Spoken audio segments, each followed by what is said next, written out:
राम राम दोस्तों, मैं आपका मित्र राकेश गुर्जर फिर से आपके बीच उपस्थित हूँ। पिछले लेक्चर में हम मेवाड़ रियासत का इतिहास देख चुके थे महाराणा उदय सिंह तक। तो आज के इस लेक्चर में हम महाराणा उदय सिंह के बाद जो अगले मेवाड़ के महाराणा बनते हैं अर्थात महाराणा प्रताप का इतिहास जानने की कोशिश करेंगे। इससे पहले कि हम महाराणा प्रताप के इतिहास के बारे में आगे जानने की ओर बढ़ें, मैं आपको सबसे पहले ये बात बता देना चाहता हूँ कि यदि राजस्थान के इतिहास में सर्वाधिक महत्वपूर्ण कोई शासक है प्रतियोगिता परीक्षाओं की दृष्टि से हो या फिर प्रेरक कविताओं या प्रेरक प्रसंगों की दृष्टि से, तो वो महाराणा प्रताप ही है। तो ये शासक बहुत महत्वपूर्ण है। इनकी एक एक छोटी से छोटी बात ध्यान रखने लायक है क्योंकि ये पूछी जाती है। तो आइए शुरू करते हैं। महाराणा प्रताप, इन्हें कई अन्य नामों से भी जाना जाता है। उसमें हिंदुआ सूरज, मेवाड़ केसरी तथा राणा कीका भी कहा जाता है। वैसे तो इनका जन्म 9 मई 1540 को हुआ था कुंभलगढ़ के बादल महल में। इनकी माता का नाम था जयवंता बाई, जो अखेराज सोनग्रा की पुत्री थी, और इनके पिता का नाम था राणा उदय सिंह। तो जब महाराणा उदय सिंह का अंतिम समय निकट होता है तो 1572 में अपनी मृत्यु से पूर्व महाराणा उदय सिंह एक बड़ा विचित्र सा निर्णय ले लेते हैं कि वो अपने ज्येष्ठ और योग्य पुत्र प्रताप के स्थान पर अपने छोटे पुत्र जगमाल को उत्तराधिकारी घोषित करते हैं। अब उन्होंने ऐसा क्यों किया? क्योंकि वो अपनी जो भटियाणी रानी थी धीर कंवर, उस पर ज़्यादा आसक्त थे। तो उसके प्रभाव में आकर उन्होंने प्रताप के स्थान पर अपने छोटे पुत्र जगमाल को अपना अगला उत्तराधिकारी घोषित कर दिया, मेवाड़ का अगला राणा घोषित कर दिया। फिर उसके बाद 1572 में मृत्यु हो जाती है राणा उदय सिंह की। तो राणा उदय सिंह को जब दफनाने के लिए ले जाया जा रहा था गोगुंदा में, तो गोगुंदा में जब उनका अंतिम संस्कार किया जा रहा था तो उसी समय वहाँ के मेवाड़ के सरदारों ने इस बात का विरोध किया, और इस बात को समझते हुए कि सामने अकबर जैसा खतरा सामने खड़ा हुआ है, तो उनका जो प्रतिकार करने की क्षमता रखते हैं वो केवल प्रताप ही रखते हैं। तो पहली बार तो महाराणा प्रताप का 1572 में गोगुंदा में पहली बार क्या कर दिया गया? राज्याभिषेक कर दिया गया। अब ये राज्याभिषेक वहाँ किसने किया था? वहाँ प्रताप के नाना अखेराज सोनग्रा ने कर दिया। परंतु प्रताप द्वारा इस बात का विरोध किया गया कि मेरे पिता की अंतिम इच्छा यही थी कि छोटा बेटा राजा बने या फिर वो राणा बने, तो उसे ही राणा बनने दीजिए आप, मेरी कोई राज्य के प्रति अभिलाषा या लालसा नहीं है। तो महाराणा प्रताप तो राज्य छोड़ने की तैयारी कर चुके थे, किंतु सर पर संकट मंडरा रहा था अकबर का। और जगमाल जैसे ही राजा बना तो जगमाल विलासिता और नशे में चूर रहने वाला व्यक्ति था, मतलब विलासित प्रवृत्ति का व्यक्ति था। तो उसके द्वारा ऐसे कोई संकेत नहीं मिले मेवाड़ के सरदारों को कि हमें अकबर से प्रतिकार करने के लिए क्या तैयारियां करनी चाहिए। तो कोई गंभीरता नजर नहीं आई और उसके व्यवहार से मेवाड़ के सरदार भी वाकिफ थे। तो अंततः सभी मेवाड़ी सरदारों ने इस बात का निर्णय लिया कि यदि जगमाल ही राणा रहेगा तो मेवाड़ का भविष्य गर्त में है, अंधेरे में है, मेवाड़ का अस्तित्व खत्म हो जाएगा। तो यदि मेवाड़ के अस्तित्व को बनाए रखना है, जो सिसोदिया सरदारों की जो परंपरा रही थी, जो राणाओं की परंपरा रही थी कि भाई आन बान सब कुछ न्यौछावर हो जाए, मातृभूमि के लिए प्राणों को भी हंसते हंसते जो आहुति दे दिया करते थे, जिसके कारण केसरिया और जौहर की घटनाएं घटती थी। तो उसी मर्यादा का अनुसरण करते हुए मेवाड़ का अस्तित्व बचाए रखने के लिए, अपनी स्वतंत्रता को सर्वोपरि रखने के लिए सभी मेवाड़ी सरदारों ने महाराणा प्रताप को समझाया और उनसे अनुरोध किया, यदि हमें मेवाड़ के अस्तित्व को बचाए रखना है तो आपको महाराणा बनना ही पड़ेगा, अन्यथा जगमाल के हाथों से मेवाड़ का अस्तित्व खत्म हो जाएगा, वो इसे संभाल कर नहीं रख सकता। तो फिर अंततः महाराणा प्रताप राजी हो जाते हैं और मेवाड़ के सभी सरदारों द्वारा जगमाल को अपदस्थ कर महाराणा प्रताप को क्या बना दिया जाता है? मेवाड़ का अगला शासक बना दिया जाता है। तो इस प्रकार जगमाल को पद से हटाकर जो अगले महाराणा कौन बन जाते हैं? महाराणा प्रताप। अब देखो ये जो घटना घटी है ना कि जगमाल को महलों से हटाया है।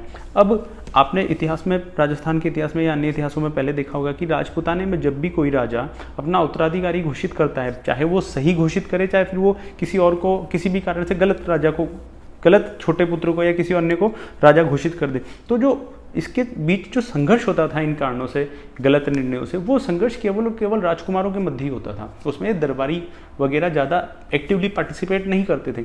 लेकिन यहाँ पर जो दरबार के लोग थे, जो सामंत थे, जो मेवाड़ी सरदार थे, जो सेनापति थे, उन्होंने इस गलत निर्णय का विरोध किया और उन्होंने ही राजा का तख्त बदल दिया। भाई उस तख्त पर जो राजा था उसे हटाकर दूसरे को बिठा दिया। तो ये जो राजमहलों के अंदर के लोगों ने ये जो क्रांति पैदा की या फिर इस गलत निर्णय का विरोध किया, इसको इतिहास में राजमहलों की क्रांति की संज्ञा दी गई है। इस घटना को किसकी? महलों की क्रांति की संज्ञा। तो कभी कभार पूछ लिया जाता है, तो यही वाली घटना थी जब जगमाल को हटाकर महाराणा प्रताप को बनाया गया, तो इसको महलों की क्रांति की संज्ञा दी गई। अब साहब जगमाल को हटा दिए तो स्वाभाविक है नाराज होएगा। अब नाराज होएगा तो कहाँ जाएगा? उसके पास जाएगा जो प्रताप से लड़ेगा या लड़ने आएगा, तो ये नाराज होकर कहाँ चला जाता है, जगमाल अकबर की शरण में चला जाता है।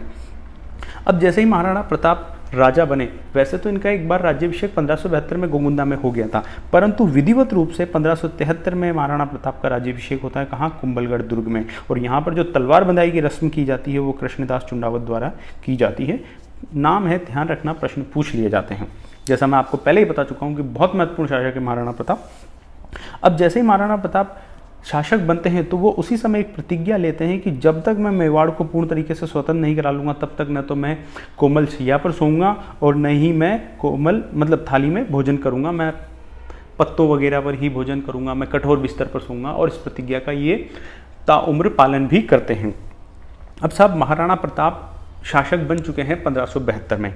अब जैसे ही महाराणा प्रताप शासक बने, सर पर एक भारी संकट मंडरा रहा है। वो संकट क्या है, अकबर विस्तारवादी नीति के पथ पर चल रहा था और इसके तहत उसने एक नीति अपनाई थी, सुलह कुल की नीति, कि भाई पहले तो अपने शांति दूत भेजो या उन पर दबाव डालो और उन्हें विवश कर दो कि वो बिना संघर्ष किए ही अधीनता स्वीकार कर लें, जिसे अच्छे शब्दों में या फिर पॉलिश रूप में इसको हम सुलह कुल की नीति कहते हैं। पर ये दबावी तो था, अन्यथा तो यूं में युद्ध करना ही है। तो सुलह कुल की नीति के तहत अकबर ने महाराणा प्रताप के पिता अर्थात राणा उदय सिंह के पास भी 2 शिष्टमंडल भेजे थे, परंतु उनके द्वारा अधीनता स्वीकार नहीं की गई थी, जिसके कारण बाद में युद्ध हुआ था, चित्तौड़ का तीसरा साका हुआ था 1568 में। लेकिन जैसे ही राणा प्रताप शासक बनते हैं तो अकबर को एक नई उम्मीद जागती है कि भाई जिस प्रकार राणा उदय सिंह ने अधीनता स्वीकार नहीं करी, एक बार फिर से शांति दूत भेजे जाएं या शिष्टमंडल भेजे जाएं, क्या पता शायद महाराणा प्रताप अधीनता स्वीकार कर लें। तो इसी उम्मीद में महाराणा प्रताप जैसे ही शासक बनते हैं, अकबर की तरफ से शिष्टमंडलों को भेजने का दौर प्रारंभ हो जाता है। अब एक बार के लिए इन शिष्टमंडलों के दौर को अभी हम फिर से देखेंगे, थोड़ा हम प्रताप की ओर आते हैं। अब आप एक बात को समझिए कि महाराणा प्रताप शासक कब बने हैं, 1572 में। अब महाराणा प्रताप इस बात को जानते हैं कि मेरे सामने बहुत बड़ा संकट खड़ा हुआ है अकबर से लड़ने का, और अकबर की सेना को ये 1568 में जो मेवाड़ का तीसरा शाखा हुआ था उसमें अकबर की सेना को देख चुके हैं कि बहुत बड़ी सेना है। और इन 4 वर्षों के दौरान अकबर की जो अधीनता है वो कई और रियासतों ने भी स्वीकार कर ली है, अर्थात अकबर की सैन्य शक्ति और भी बढ़ चुकी है। तो 1572 में महाराणा प्रताप इस स्थिति को समझते थे कि भाई 1568 में जो तीसरा शाखा हुआ है उसमें कई सारे मेवाड़ी सैनिकों ने क्या किया था, केसरिया किया था। तो और उसके बाद भी निरंतर रूप से अकबर से छुटपुट संघर्ष जारी रहा। तो 1572 आते आते मेवाड़ सैन्य रूप से बहुत ज़्यादा शक्तिशाली नहीं था, इस स्थिति में नहीं था कि अकबर जैसी विशाल सेना का सामना कर पाए। तो महाराणा प्रताप इस बात को जानते थे कि यदि अकबर अभी तुरंत युद्ध हो जाएगा तो मेवाड़ की जीत असंभव है और मेवाड़ हाथों से चला जाएगा। तो यदि मेवाड़ को बचाए रखना है या इस संघर्ष को हमें जारी रखना है तो किसी ना किसी प्रकार से हमें जो भावी युद्ध होना है उसको आगे से आगे खिसकाना चाहिए, मतलब हमें थोड़ा टाइम चाहिए ताकि हम अपनी तैयारी कर सकें, सेना का संगठन कर सकें। तो महाराणा प्रताप ने एक और सेना की भर्ती शुरू कर दी। 15 जैसे ही शासक बने सेना की भर्ती शुरू कर दी और युद्ध की अपने लेवल पर तैयारियां शुरू कर दी, सैन्य तैयारियां बढ़ाने लग गए।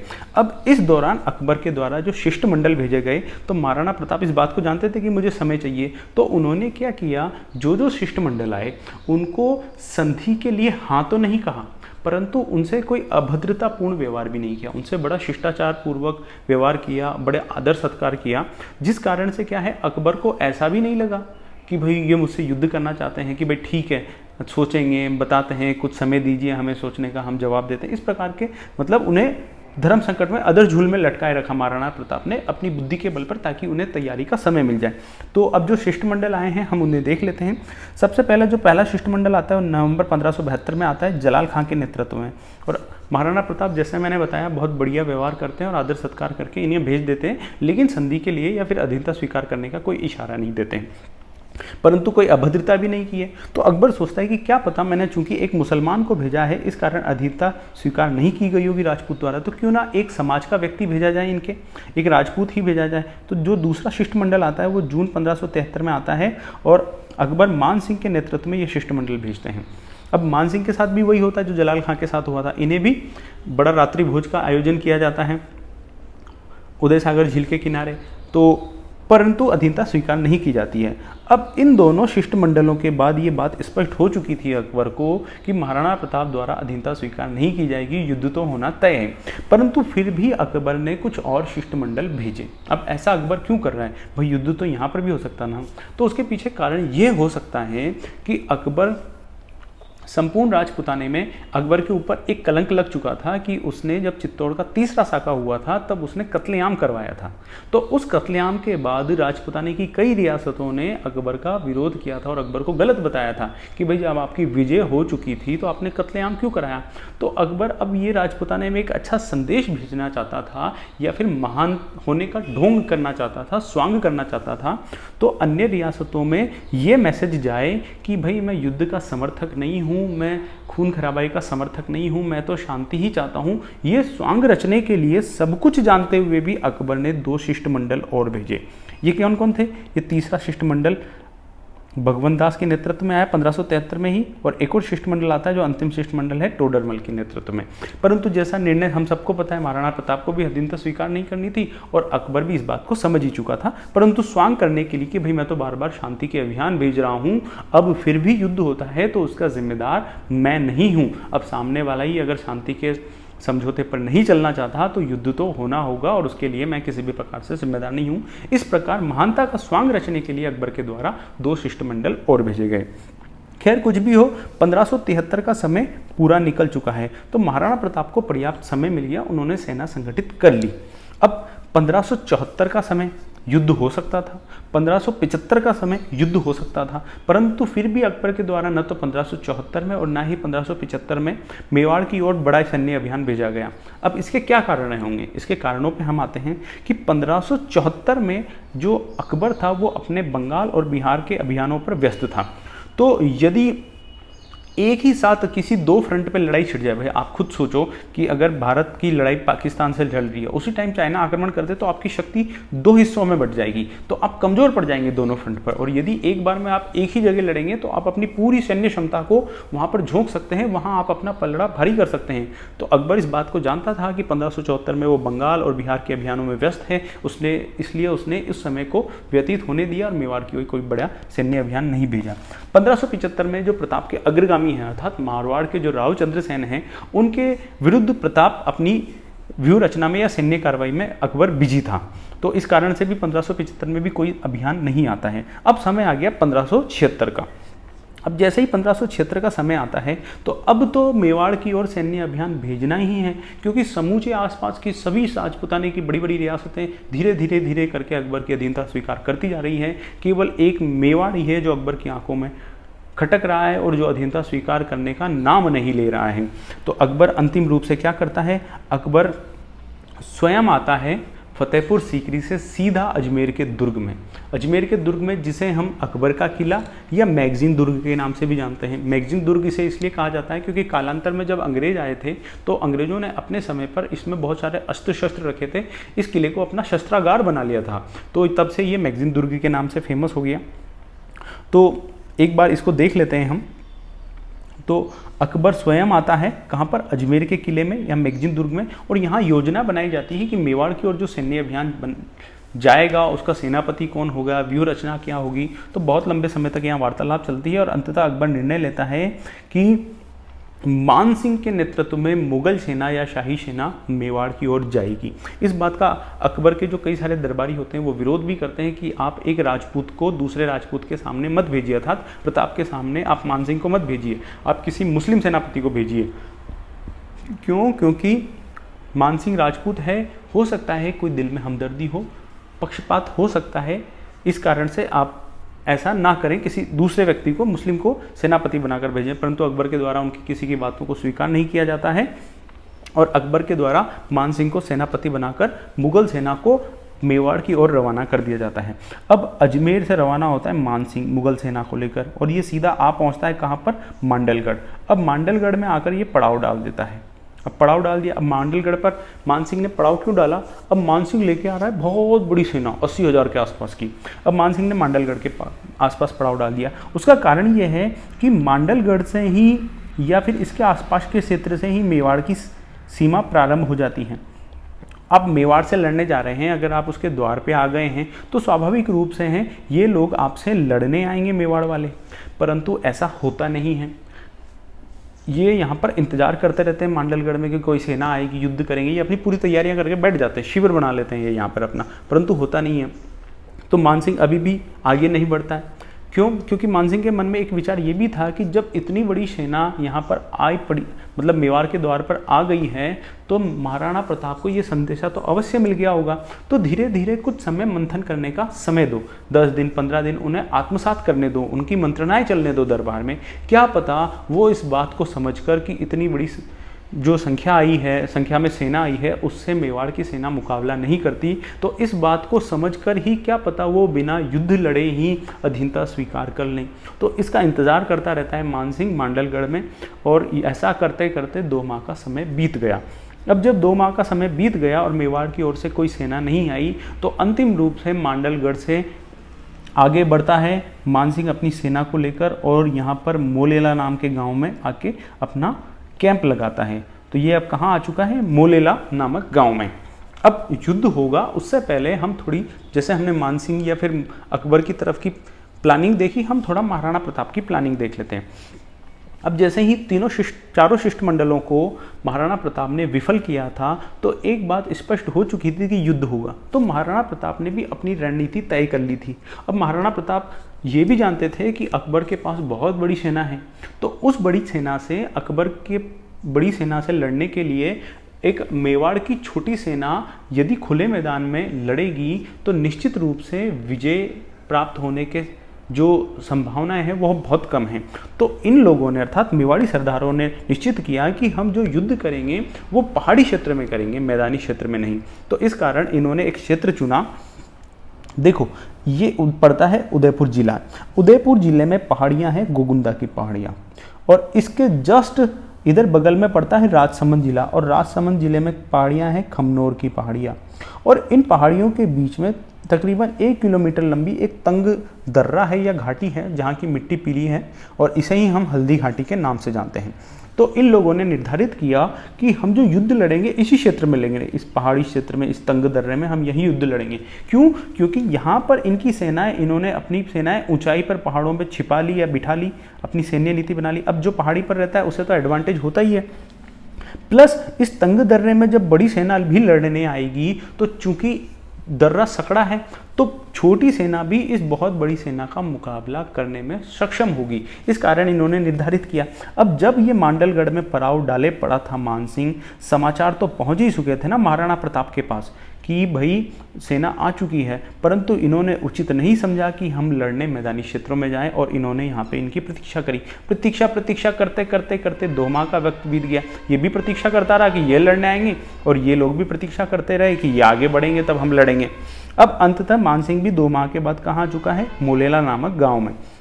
तो इधर डेरा डाल लिया है मोलेला में शाही सेना ने, मानसिंह ने, और इधर लोशिंग नामक गांव पर मेवाड़ सेना ने डेरा डाल लिया और अपने युद्ध की पूरी तैयारियां कर ली।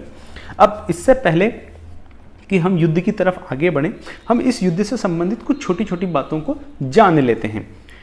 ये युद्ध कब हुआ था? बहुत महत्वपूर्ण तारीख है, 18 जून 1576। कहीं कहीं आपको 21 जून देखने को मिल सकती है, परंतु आपको याद 18 जून ही रखनी है। इसे हल्दी घाटी का युद्ध के नाम से जानते हैं।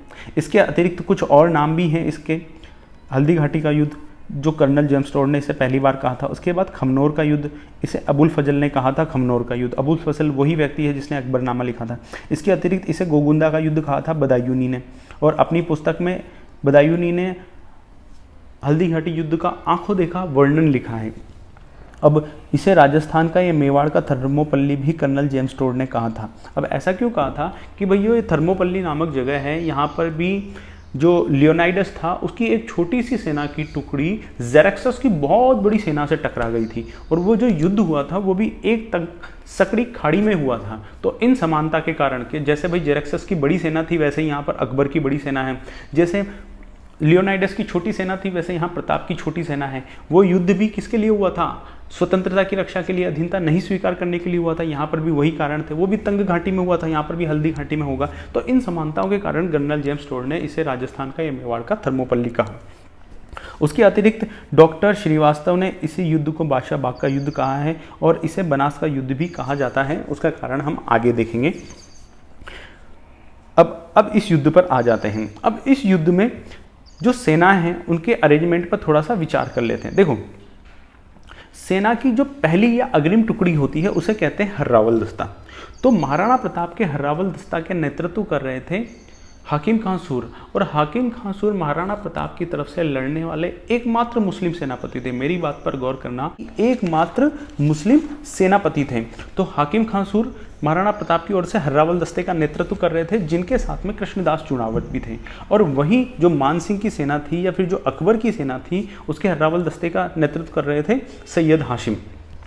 तो अब सुबह होती है तो ये यहाँ पे इंतज़ार कर रहे हैं साहब। 18 जून 1576 का समय आ चुका है और ये शाही सेना बिल्कुल यहाँ पर आ चुकी है। अब शाही सेना धीरे धीरे आगे बढ़ती है। भाई, युद्ध कब होगा? जब इस बढ़ती हुई सेना को कोई रोकने का प्रयत्न करेगा तभी तो होगा। और इन्होंने निर्धारित कर लिया प्रताप की सेना ने कि जब तक ये यहाँ इस तंग दर्रे में नहीं आ जाएंगे हम रोकेंगे नहीं, क्योंकि हमें तो संग्राम यही करना है ताकि हमारी कम सेना उनको बड़ी से बड़ी क्षति पहुँचा सके। तो अब साहब ये मानसिंह की सेना बढ़ने लगी, अर्थात हर्रावल दस्ता बढ़ने लगा। और जैसे ही ये हल्दी घाटी में पहुंचता है, यहाँ पर जो पहला वार होता है प्रताप की सेना द्वारा या प्रताप के हर्रावल दस्ते द्वारा, वो इतना भीषण और भयानक वार किया जाता है कि मुगल सेना में इतनी भारी संख्या में मारकाट मचाई जाती है कि जिससे मुगल सैनिक दहशत से कांप उठते हैं। वो इस भयानक मंजर से वो इतने भयभीत हो जाते हैं कि यहाँ से मुगल सेना रण छोड़कर 10-15 किलोमीटर पीछे भाग जाती है। कहाँ चली जाती है? 10-15 किलोमीटर भाग जाती है। लेकिन इस भागती हुई सेना को देखकर एक व्यक्ति होता है मुगल सेना में, मेहत्तर खां। तो मेहत्तर खां हाथी पर चढ़कर जोर जोर से चीखता है कि रुको रुको रुको, मुझे खबर मिली है कि स्वयं बादशाह अकबर बहुत बड़ी सेना लेकर आते हैं। तो इस अफवाह के फैलाए जाने के कारण मुगल सैनिकों का गिरा हुआ मनोबल फिर से उठता है या वो थोड़ा सबल होते हैं और फिर से ये सारी की सारी सेना एकत्रित होती है एक जगह पर, एक स्थान पर ये सेना फिर से एकत्रित हो जाती है। मैं बना देता हूँ यहाँ पे वो स्थान, ठीक है। और इस स्थान को हम जानते हैं रातीताल या राती तलाई के नाम से। इस स्थान पर, ये मैदानी क्षेत्र था, इस स्थान पर ये सेना एकत्रित हो जाती है और ये स्थान बनास नदी के किनारे था। अब ये बनास नदी के किनारे है और बाद में ये युद्ध यहीं पे होगा, इसीलिए इस युद्ध को बनास का युद्ध भी कहा जाता है। तो अब ये सेना यहाँ पर राती तलाई में एकत्रित हो चुकी है। अब ये सेना यहाँ पर एकत्रित हो गई। अब ये सेना सोच रही है कि हम आगे लड़ने नहीं जाएंगे, क्योंकि ये देख चुके हैं यदि पर्वतीय क्षेत्रों में हम लड़ने जाएंगे तो पर्वतीय क्षेत्रों में हमें लड़ने का अनुभव नहीं है मुगल सेना को, तो उनकी बहुत बड़ी परास्त होना तय है। अब जो पहला वार था वो महाराणा प्रताप की सेना का बहुत गजब का था, जिसके कारण ये सेना पीछे भाग गई। अब महाराणा प्रताप यहाँ पर इंतजार कर रहे हैं कि हल्दी घाटी में फिर ये लोग लड़ने के लिए आएंगे, परंतु ये नहीं आए। तो महाराणा प्रताप को लगा कि इनका मनोबल गिर चुका है, ये पूरी तरीके से हताश हो चुके हैं। तो अब इन्हें भगाने के लिए मेवाड़ की सेना को इस पहाड़ी क्षेत्रों से निकलकर मैदानी क्षेत्रों की तरफ बढ़ जाना चाहिए। हालांकि इस बात का विरोध महाराणा प्रताप के ही एक सहयोगी राम सिंह या शामशाह द्वारा किराया गया था कि यदि हम मैदानी क्षेत्रों में गए तो हमें उल्टा भी देखने को मिल सकता है, मैदानी क्षेत्रों में मुगल सेना हम पर हावी हो सकती है। परंतु महाराणा प्रताप ने उनकी बात को दरकिनार करते हुए अपनी मेवाड़ी सेना को यहाँ से निकाला और मैदानी क्षेत्र में आ गए। तो फिर ये लड़ाई होती है राती तलाई में। अब जैसे ही मेवाड़ की सेना मैदानी क्षेत्र में आती है, पहाड़ी क्षेत्र से निकलकर मेवाड़ की सेना के ऊपर, यहाँ तो इन्होंने पूरा अरेंजमेंट जमा ही लिया था मुगल की सेना ने, तीरों की और तोपों की, गोलों की बौछार कर दी जाती हैं। अब इससे भारी संख्या में मेवाड़ सेना के सैनिक मारे गए, लेकिन ये संग्राम मच चुका है आपस में, ये लोग आपस में भयंकर तरीके से लड़ रहे हैं। और इसी युद्ध के मैदान में उपस्थित हैं कौन? महाराणा प्रताप भी। तो महाराणा प्रताप जब जब महाराणा प्रताप इस युद्ध में लड़ रहे थे, तभी एक व्यक्ति हैं मुगल सेना की ओर से जो आया है, बहलोल खां। तो एक बार बहलोल खां से महाराणा प्रताप का सामना होता है। तो महाराणा प्रताप का जब बहलोल खां से सामना होता है तो महाराणा प्रताप अपनी एक तलवार से बहलोल खां पर वार करते हैं और वो प्रहार इतना खतरनाक था कि महाराणा प्रताप उस एकमात्र प्रहार से बहलोल खां के उसके घोड़े समेत 2 टुकड़े कर देते हैं। इन कई सारी चीज़ों की आपने कई सारी तस्वीरें भी देखी होगी जिनका जिक्र मैं आगे करूंगा, पर पहले हम एक बार पूरी कहानी देख लेते हैं कि किस प्रकार से युद्ध का घटनाक्रम चल रहा है। तो बहलोल खां के एक बार में महाराणा प्रताप ने 2 फांके कर दिए थे। अब ये तलवार का पराक्रम दिखाया ना महाराणा प्रताप ने हल्दी घाटी के युद्ध में, इसलिए हल्दी घाटी का युद्ध महाराणा प्रताप की तलवार के पराक्रम के लिए भी याद किया जाता है। और इस घटनाक्रम को जितने भी मुगल सैनिकों ने देखा था वो थर थर कांप उठे थे।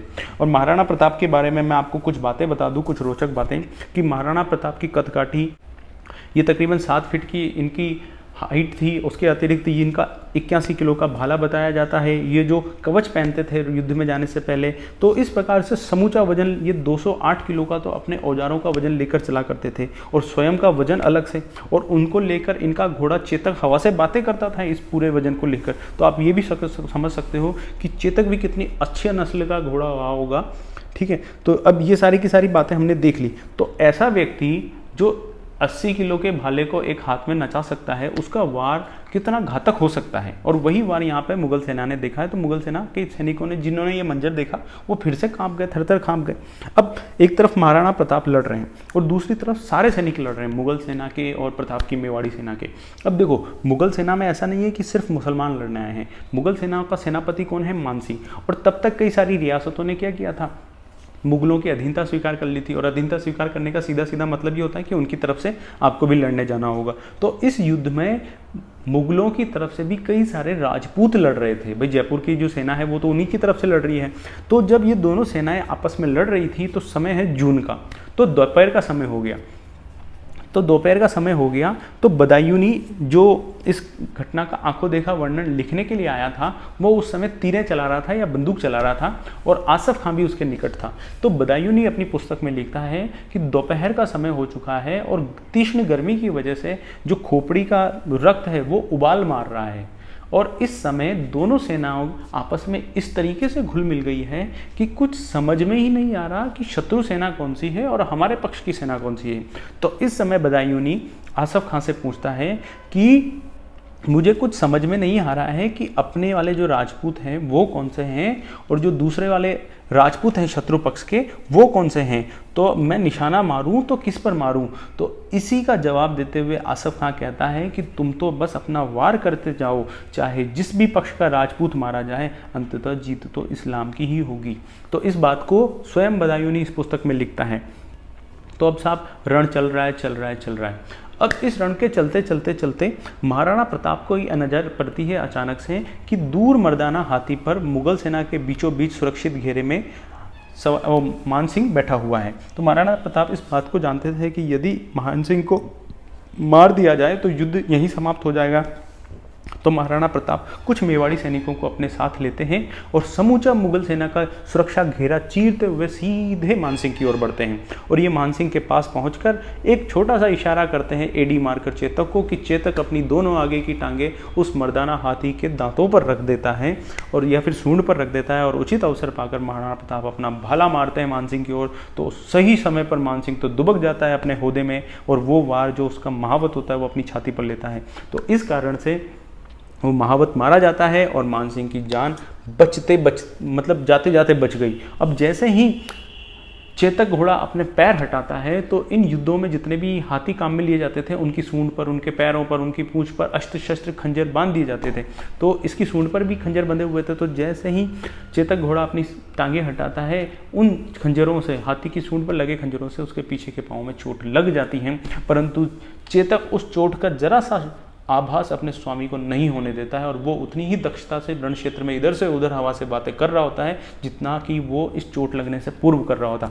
अब चूंकि जब मानसिंह को मारने आए तो मुगल सेना के बीचों बीच आ चुके हैं महाराणा प्रताप। तो मुगल सैनिकों ने उन्हें चारों तरफ से घेर लिया है। अब महाराणा प्रताप इन मुगल सैनिकों से संघर्ष कर रहे हैं।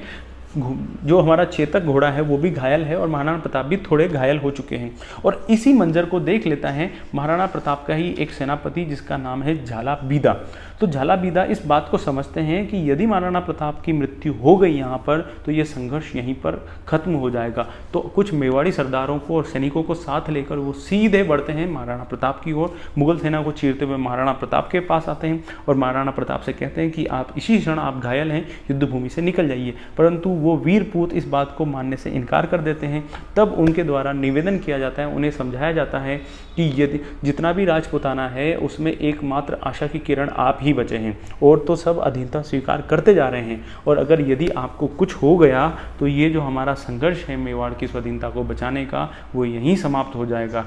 तो इस संघर्ष को जारी रखने के लिए आपका जीवित रहना अत्यंत आवश्यक है, अतः आपको तो निकलना ही होगा।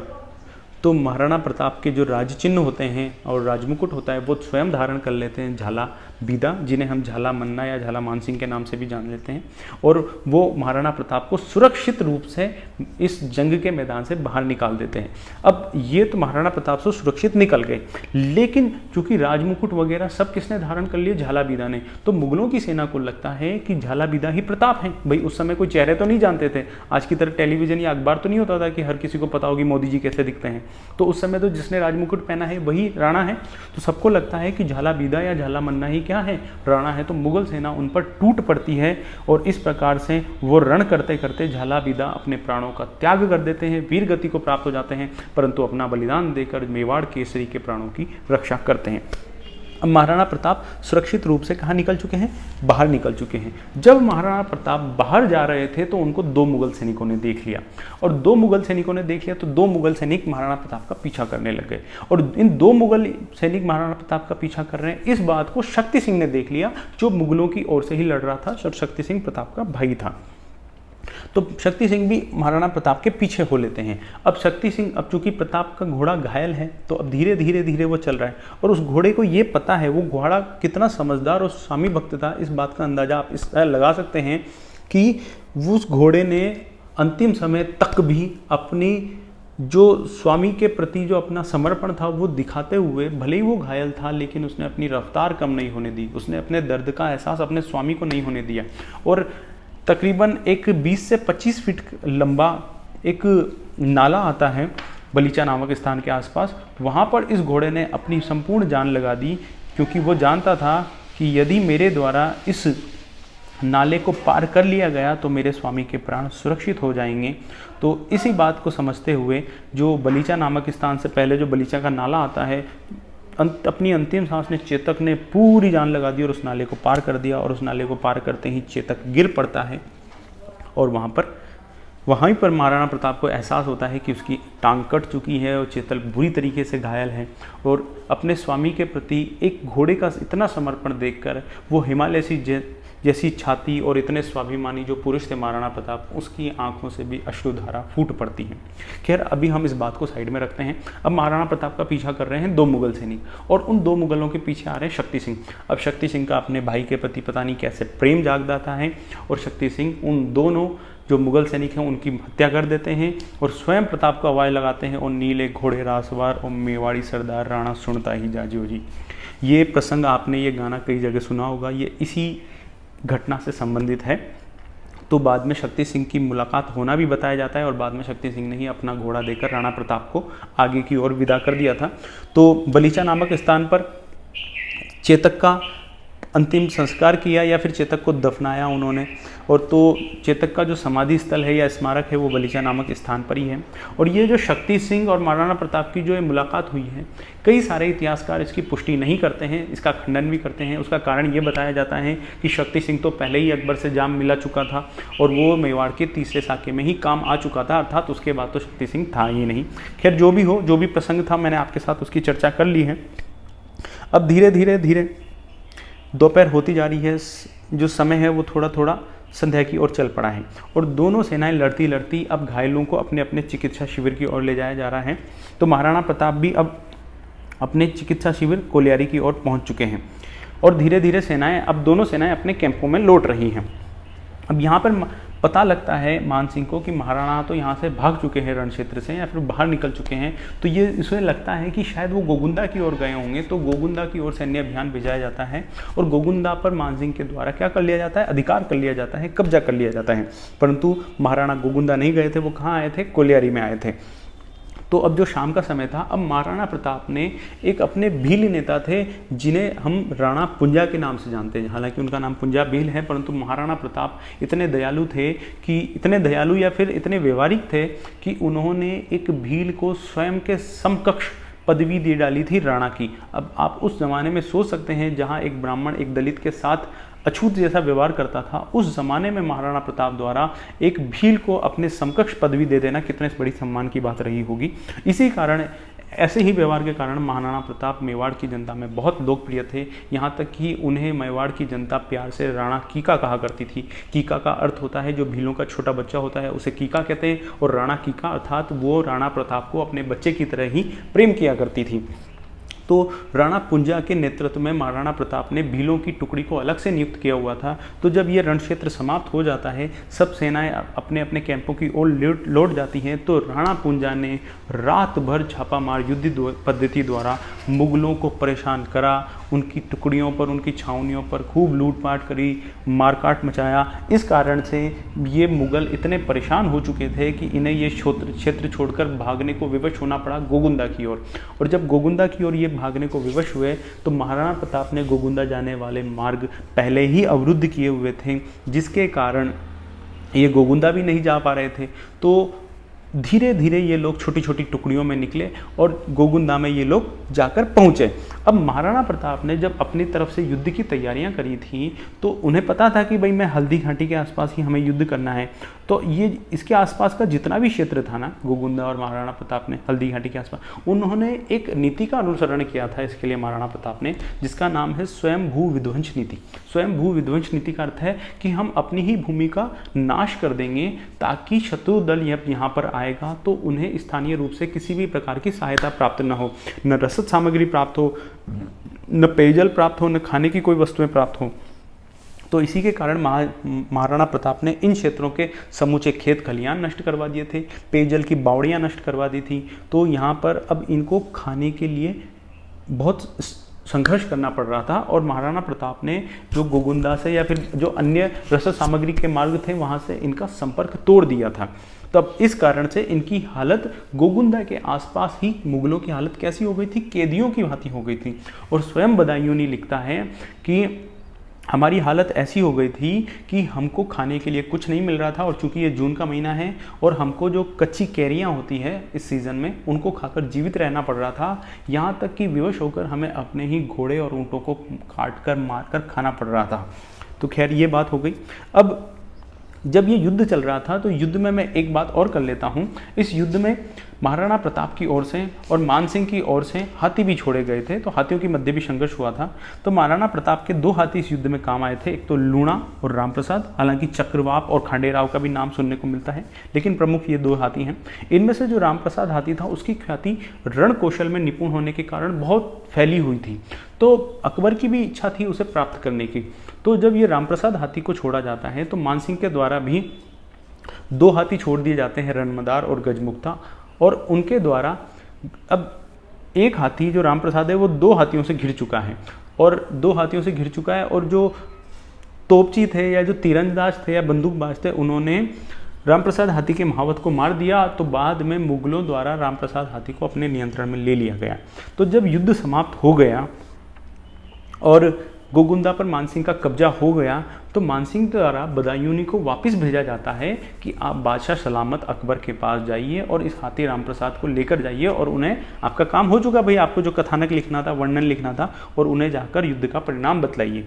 तो बदायूंनी स्वयं अपनी पुस्तक में लिखता है कि जब वो मार्ग में जा रहा था अकबर के पास तो मार्ग में कई लोगों ने उससे पूछा कि भाई युद्ध का परिणाम क्या हुआ, युद्ध का परिणाम क्या हुआ। तो बदायूंनी ने सबसे कहा कि युद्ध खत्म हो चुका है और हम जीत चुके हैं। तो बदायूंनी कहता है कि मैंने ये सबको बताया कि हम जीत चुके हैं, परंतु किसी ने मेरी इस बात का विश्वास नहीं किया।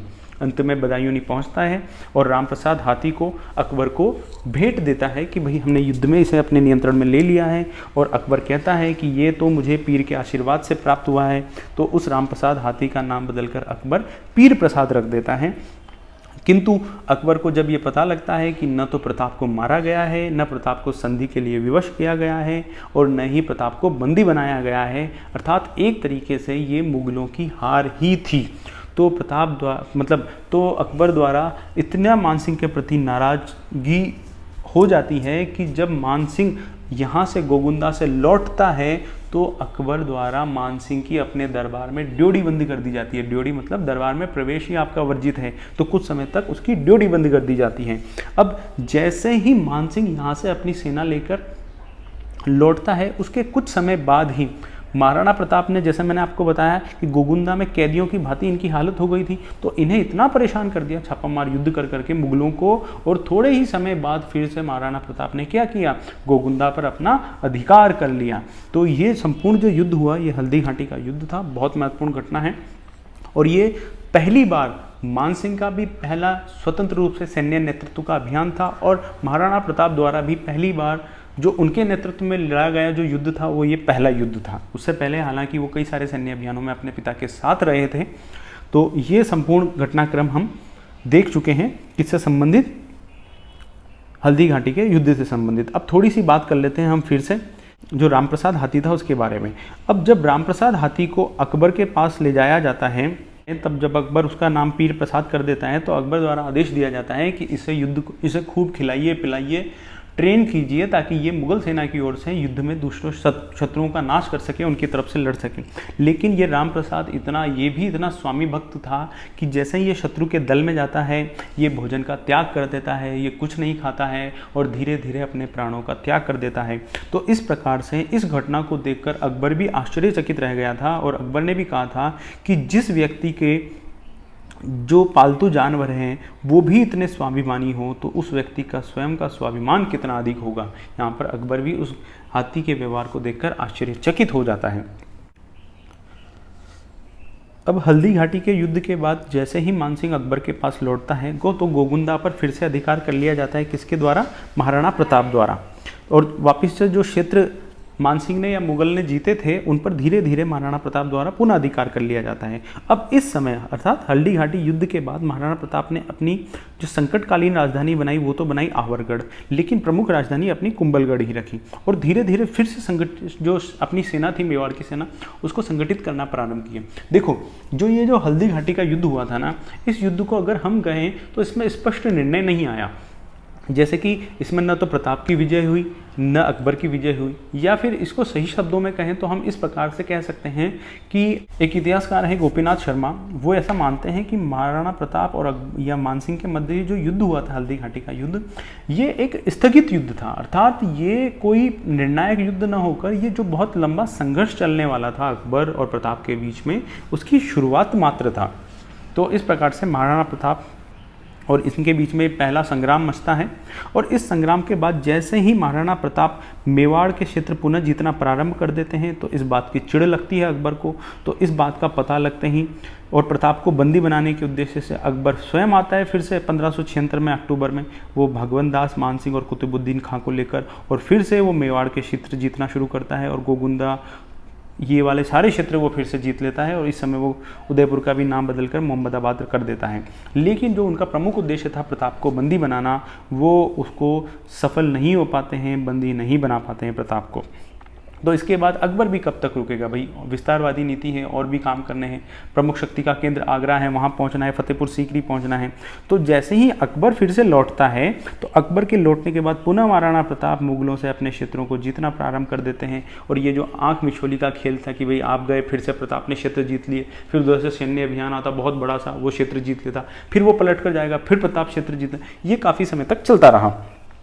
तो अब अकबर इन चीज़ों से तंग आ चुका है, और महाराणा प्रताप द्वारा जो छापामार युद्ध पद्धति है उससे मुगलों के बार बार छोटी मोटी टुकड़ियों पर और ठिकानों पर बार बार आक्रमण किए जा रहे हैं मेवाड़ की सेना द्वारा।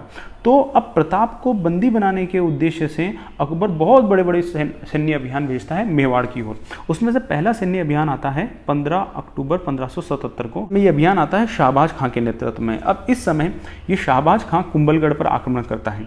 तो कुंभलगढ़ से जब ये संग्राम चल रहा था तो महाराणा प्रताप तो 56 के क्षेत्र में निकल जाते हैं वहाँ का दायित्व संभालने के लिए, और कुंभलगढ़ का दायित्व सौंप देते हैं वो अपने मामा मानसिंह सोनगरा को। और यहीं पर कुंभलगढ़ में मानसिंह सोनगरा शाहबाज खां से लड़ते लड़ते वीर गति को प्राप्त हो जाते हैं, और मानसिंह सोनगरा के बाद शाहबाज खां द्वारा कुंभलगढ़ पर अधिकार प्राप्त कर लिया जाता है। तो हम ऐसा मान सकते हैं कि जो पहला सैन्य अभियान था, भाई ऐसा नहीं होता था कि छोटी सी सेना आएगी। अकबर के द्वारा महाराणा प्रताप की छोटी सी सेना से लड़ने के लिए भी बहुत विशाल सेना भेजी जाती थी, क्योंकि हल्दी घाटी के युद्ध में भी महाराणा प्रताप के मात्र 15-20 हज़ार सैनिक इतने भीषण तरीके से लड़े थे कि 20 हज़ार की सेना के सामने वो 80 हज़ार की सेना थर-थर कांपने लग गई थी। तभी तो ये युद्ध अनिर्णायक रहा भाई, वरना वो जीत ही नहीं लेते क्या। तो महाराणा प्रताप की सेना का रणकौशल अकबर के कानों तक पहुंच चुका था। तो इस कारण अकबर महाराणा प्रताप को हराने के लिए बहुत बड़े बड़े सैन्य अभियान भेजा करता था। तो इस सैन्य अभियान में हालांकि कुंभलगढ़ पर विजय प्राप्त कर ली जाती है, परंतु जो मुख्य उद्देश्य था प्रताप को बंदी कर बनाना या मार देना, वो सफल नहीं हो पाता है। तो फिर 1578 में फिर से शाहबाज खां के नेतृत्व में प्रताप को बंदी बनाने के लिए सैन्य अभियान आता है, असफल रहता है। 1579 में असफल अभियान। अब इस समय धीरे धीरे प्रताप के हाथों से मांडलगढ़, चित्तौड़, गोगुंदा, कुंभलगढ़ धीरे धीरे जाते जा रहे हैं, और प्रताप अपने कुछ साथियों के साथ और अपने परिवार के साथ, अपनी पत्नी अजबदे, अपने पुत्र अमर सिंह के साथ जंगल में रहने को या फिर प्राण बचाने को विवश हो जाते हैं। और इस समय उनकी हालत ऐसी हो जाती है कि जंगल में रहते हुए उन्हें घास की रोटियां खानी पड़ती हैं। तो जब महाराणा प्रताप दर दर जंगलों में भटक रहे थे, तो इसी समय अकबर के दरबार में एक व्यक्ति हुआ करते थे जिनका नाम था पृथ्वीराज राठौड़। ये कौन थे? ये जो जब अकबर ने 1570 में नागौर दरबार लगवाया था, तब बीकानेर के कल्याण मल ने अधीनता स्वीकार कर ली थी, और तब से ही जो पृथ्वीराज राठौड़ थे वो अकबर की सेवा में थे। ये दरबारी कवि भी थे, ये बहुत अच्छे योद्धा भी थे, ये डिंगल भाषा में बहुत अच्छी कविताएं करते थे, तो इन्हें डिंगल का हीरोज़ के नाम से भी जाना जाता है। अकबर ने इन्हें बाद में गागरोन की जागीर भी दी थी, और इन्होंने गागरोन में रहते हुए ही डिंगल भाषा में एक ग्रंथ लिखा था जिसे कहा गया है वेली कृष्ण रुक्मणी री, अर्थात इसमें जो कृष्ण का रुक्मणी से विवाह हुआ था उसके संदर्भ में जो वार्तालाप है उसका जिक्र किया गया है। और कवि दुर्सा आड़ा इस ग्रंथ को 5वां वेद और 19वां पुराण मानते हैं। कुछ बातें देख लेते हैं हम पृथ्वीराज राठौड़ के बारे में, क्योंकि ये भी प्रश्न पूछे जाते हैं। और ये पृथ्वीराज राठौड़ जो बीकानेर के शासक थे, रायमल उनके छोटे भाई थे। इनका शासनकाल 1574 से 1612 तक रहा था रायमल का।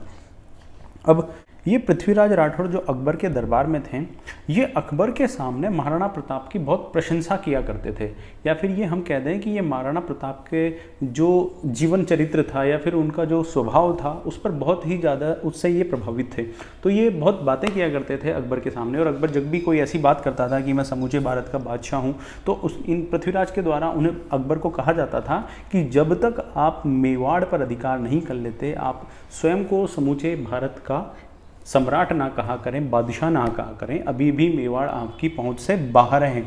वहाँ पर अभी भी महाराणा प्रताप आपकी अधीनता स्वीकार नहीं किए हुए हैं, वो अभी भी स्वतंत्र राज्य पर अपना नियंत्रण रखे हुए हैं।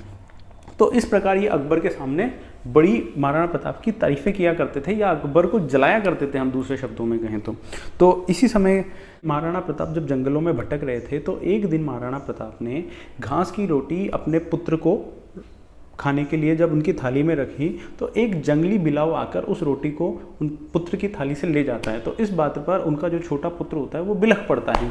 तो उस बिलखते हुए पुत्र को देखकर जो महाराणा प्रताप, जो इतने सख्त हृदय के थे, जिनका स्वाभिमान इतना बड़ा था कि वो संघर्षों के मार्ग पर चलने से जरा भी नहीं घबराते थे, वो अपने पुत्र की आंखों में आंसू देखकर, वो एक पिता भी तो हैं, तो उनका हृदय पिघल जाता है।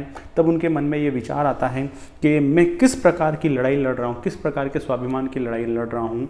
मैं यदि अपने परिवार को, अपने बच्चों को 2 वक्त का भोजन भी उपलब्ध नहीं करा पा रहा हूँ, तो मैं क्या संघर्ष कर पाऊँगा।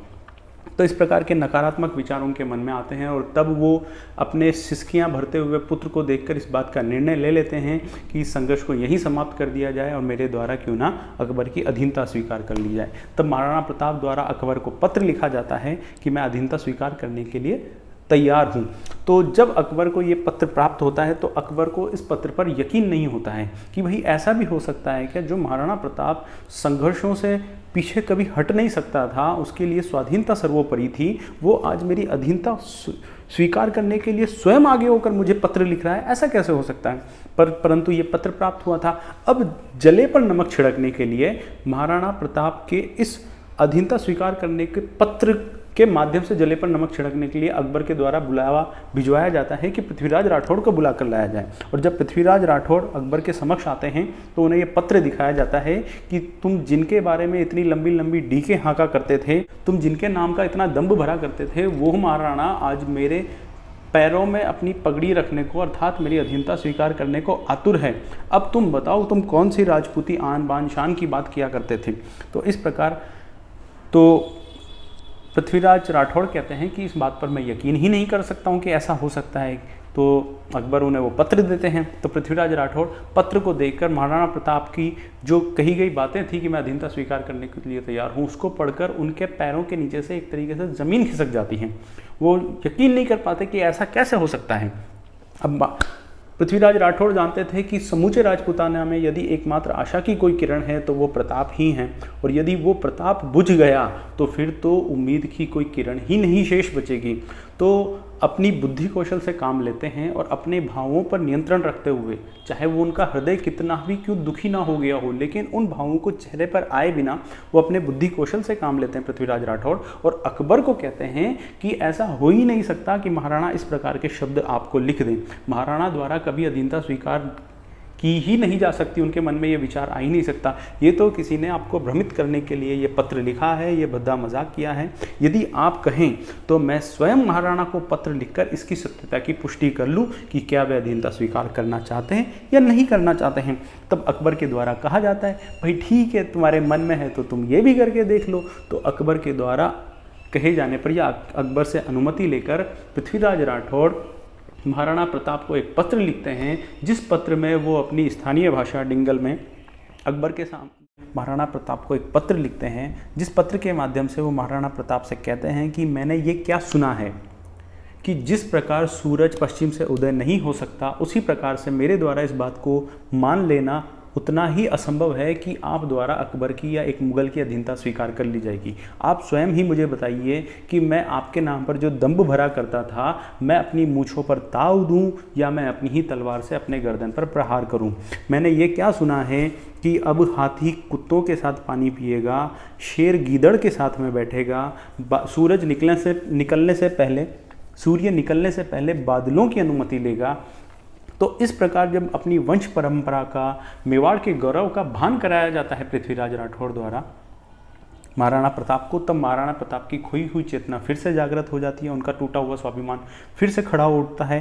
तब महाराणा प्रताप द्वारा पृथ्वीराज राठौड़ को पत्र लिखा जाता है कि आप निश्चिंत रहिए, आप जिस प्रकार से अपनी मूँछों पर ताव देते आए हैं आप उसी प्रकार से ताव देते रहिए। न तो सूर्य कभी पश्चिम से निकला था, न ही निकलेगा।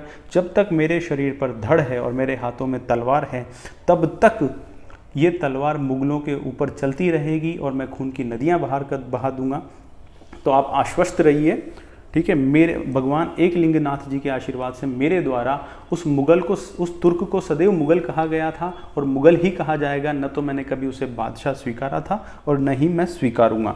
तो ये जितना भी प्रसंग हुआ है, इस संपूर्ण प्रसंग पर ये जो घटनाक्रम हुआ है ना कि महाराणा प्रताप द्वारा अपने पुत्र को रोता देख हृदय पिघल जाना और अधीनता स्वीकार करने के लिए अकबर को पत्र लिखना, उस पत्र को अकबर को पढ़ अकबर द्वारा पृथ्वीराज राठौड़ को जलाना या जले पर नमक छिड़कना, फिर पृथ्वीराज राठौड़ द्वारा प्रताप को पत्र लिखना और फिर प्रताप द्वारा पृथ्वीराज राठौड़ को उसका उत्तर लिखना, इस संपूर्ण घटनाक्रम को कन्हैयालाल सेठिया ने अपनी जो एक कविता है पाथल और पीतल, जिसे हिंदी में पाथल और पीथल हम कह सकते हैं, इसमें बहुत बढ़िया ढंग से इसे बताया है। इसमें इन्होंने पीथल कहा है पृथ्वीराज राठौड़ को और पाथल कहा है महाराणा प्रताप को। हालांकि ये जो पत्र व्यवहार हुआ था, कई सारे इतिहासकार इसकी पुष्टि नहीं करते हैं। क्यों?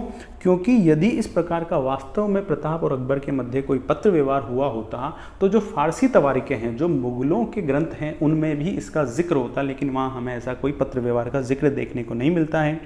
परंतु जैसा कि आप जानते हैं, इतिहास हर राज परिवार या राजवंश द्वारा स्वयं के अनुरूप लिखा गया है और वो इस प्रकार लिखा गया है कि उनका स्तुति गान ज़्यादा से ज़्यादा हो। तो आप स्वयं समझ सकते हैं कि इसका मुगलों के इतिहास के स्रोतों में होना वैसे बनता भी नहीं है। क्यों? क्योंकि जब प्रताप द्वारा पहले पत्र लिखा गया अधीनता स्वीकार करने के लिए, और बाद में अधीनता स्वीकार नहीं की गई, संघर्ष किया गया। और इसी दौरान उस पत्र को पढ़कर पृथ्वीराज राठौर ने भी अकबर के मन में एक वहम डाल दिया था कि मैं इस बात को यकीन नहीं कर सकता कि वो अधीनता स्वीकार करने के लिए पत्र प्रताप का ही है, हो सकता है किसी ने आपके साथ भद्दा मजाक किया हो। तो एक तरीके से जब बाद में अधीनता स्वीकार नहीं की गई तो अकबर द्वारा शायद ये समझा गया हो कि किसी के द्वारा मुझे बेवकूफ़ बनाया गया है, मुझे टोपी पहना दी गई है। तो क्या मुग़लों के कवि एक अपने बादशाह को किसी ने एक झूठे पत्र से बेवकूफ़ बना दिया, उसका जिक्र करेंगे क्या? मतलब एक तरीके से बादशाह बेवकूफ़ बन गया, उसका जिक्र करेंगे क्या? तो वहाँ इसका होना इतना तार्किक लगता भी नहीं है। खैर कुछ भी हो, इतिहासकार चाहे इसे माने चाहे ना माने, ये जो भी प्रसंग था मैंने आपके साथ शेयर कर लिया। तो इसी घटना पर ये पूरी की पूरी कविता है पाथल और पीथल। मैं यहाँ इस कविता का आपके सामने, ये पाथल और पीथल ये संपूर्ण कविता है कन्हैया लाल सेठिया की। आप चाहें तो वीडियो को पॉज करके पढ़ सकते हैं या फिर गूगल पर जाकर लिखेंगे तो ये पाथल और पीथल पूरी कविता आपको देखने को मिल जाएगी। ये एक फेमस के गीत के माध्यम से भी कई जगह पे गाई और पढ़ी जाती है। हरे घास री रोटी जद बन बिलावलो ले भाग्यो, नानो सो अमरियो चीख पड़े राणा रोसो यो दुख जाग्यो। तो आप कभी भी सुन सकते हैं, बहुत बढ़िया है। खैर आगे बढ़ते हैं। अब महाराणा प्रताप का सोया हुआ क्या जाग चुका है? आत्मविश्वास जाग चुका है, उनकी चेतना जाग चुकी है।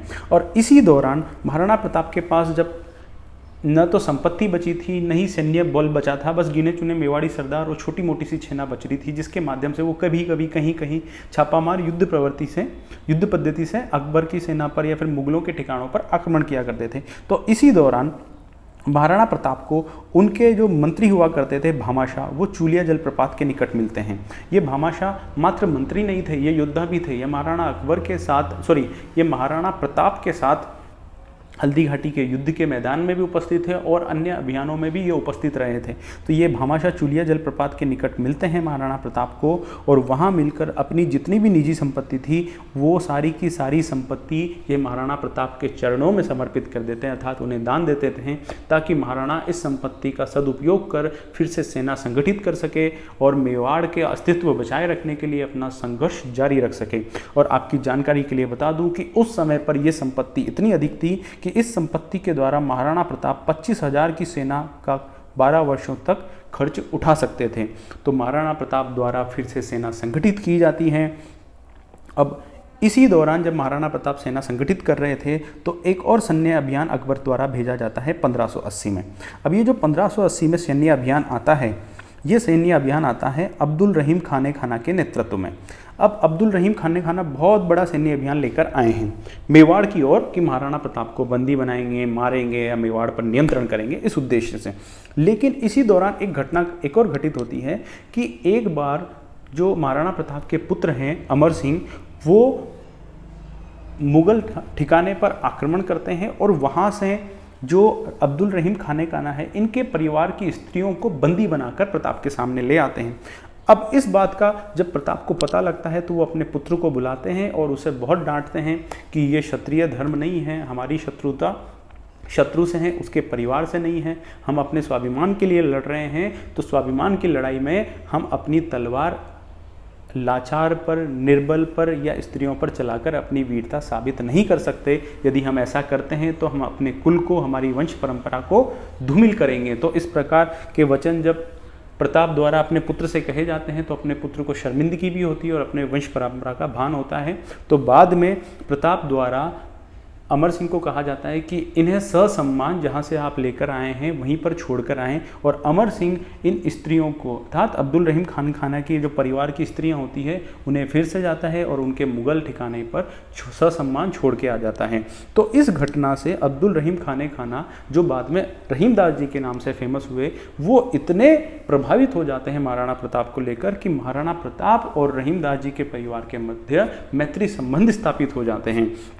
तो जो ये युद्ध करने के लिए भेजे थे अकबर ने बहुत बड़ी सेना लेकर रहीमदास जी, तो ये रहीमदास जी युद्ध का विचार टाल देते हैं। तो ये कुछ समय तक अजमेर में रहते हैं और बाद में स्वास्थ्य खराब होने का बहाना बनाकर ये फिर से आगरा की ओर लौट जाते हैं। तो जब ये आगरा लौटते हैं तो अकबर इनसे पूछता है कि भाई रहीमदास जी, आप आगरा वापस आए हैं, आपका स्वास्थ्य कैसे खराब हो गया, उसका क्या कारण था, अब आप कैसे हैं? तब रहीमदास जी कहते हैं कि जहाँ पना रहने दीजिए, यदि मेरे स्वास्थ्य खराब होने का कारण मैं आपको बताऊंगा तो वो आपको अच्छा नहीं लगेगा।